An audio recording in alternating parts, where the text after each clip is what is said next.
So இப்போ வந்து நம்ம அந்த கொண்டக்கடலை சுண்டலுக்குள்ள காரம், அதாவது இது வந்து ஒரு கார பொடி சுண்டல் மாதிரி. ஸோ அதுக்கு வந்து நம்ம அந்த ஸ்பைஸ் பொடி வந்து ரெடி பண்ணிடலாம்.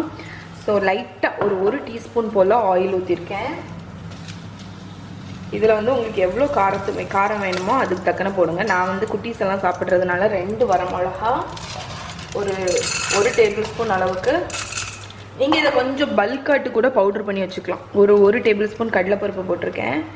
ஸோ இது வந்து மிக்ஸ் பண்ணிடுங்க. அதுக்கப்புறம் வேர்க்கடலை ஒரு டேபிள் ஸ்பூன்.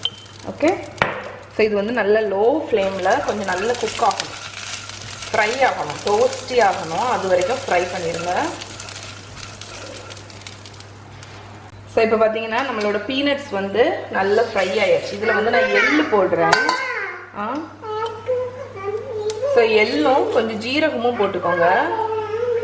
போட்டு இதையும் நல்லா ஃப்ரை பண்ணிடுங்க. என்னடா? ஸோ இங்கே பார்த்தீங்கன்னா நம்மளோட எள்ளு வந்து நல்லா வறுப்பட்டாச்சு. இதில் வந்து கருவேப்பிலை கொஞ்சம் போட்டுருங்க. போட்டு அதையும் ஃப்ரை பண்ணிடுங்க. ஸோ இதுதான் நம்மளோட கார மிக்ஸ்சர். ஸோ இது வந்து கொஞ்சம் கூல் ஆனதுக்கப்புறம் நான் இப்போ அடுப்பை ஆஃப் பண்ணிட போகிறேன். ஸோ கொஞ்சம் கூல் ஆனதுக்கப்புறம் இதை ஒரு மிக்சியில் எடுத்து நம்ம பவுட்ரு பண்ணிவிட்டு காணிக்கிறேன் உங்களுக்கு. ஸோ நான் இதை மிக்சியில் எடுத்தாச்சு. இதை பவுட்ரு பண்ணி எடுத்துகிட்டு வந்துடுறேன். ஸோ இங்கே பாருங்கள், நான் நல்லா பொடிச்சாச்சு. ஆக்சுவலி வந்து இதிலே வந்து எல்லாமே ஆயில் சீசனிங் எல்லாம் இருக்கிறதுனால நான் தனியாகிட்டு ஆயில் எதுவுமே விட போகிறதில்ல. மேபி நான் சீசனிங் தனியாக போட போகிறதில்ல. நீங்கள் வேணும்னா எண்ணெய் ஊற்றி கடுகு, வரமிளகா, உளுத்தம்பருப்பு, கருவேப்பிலை எல்லாம் தாளிச்சிக்கலாம். பட் நான் இன்னைக்கு சிம்பிளாக வைக்க போகிறேன். அதனால அந்த இது வந்து கடலை வந்து ஆக்சுவலி கோட் ஆகணும் இந்த ஸ்பைஸ் பவுடியில். அதனால நான் வந்து கொஞ்சோண்டு ஆயில் ஊற்றிருக்கேன். ஸோ இது வந்து நம்ம பிளாக் கொண்டக்கடலை வேக வச்சு வச்சது. ஸோ இதை ஆயிலில் வந்து லைட்டாக பிரட்டிடுங்க. அதுக்கப்புறம் உங்களுக்கு எவ்வளோ பொடி வேணும்னு நினைக்கிறீங்களோ அவ்வளோத்துக்கு போட்டுக்கலாம்.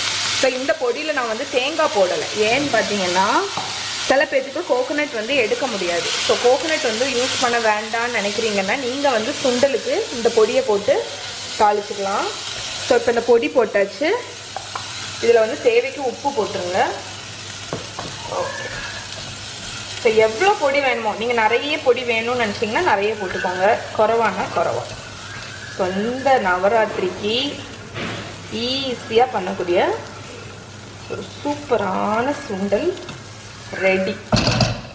ஸோ இதை டேஸ்ட் பார்த்துட்டு உப்பு வேணும்னா உப்பு போட்டுக்கலாம். அவ்வளோதான். இதுதான் நம்ம காலா சென்னா சுண்டல்.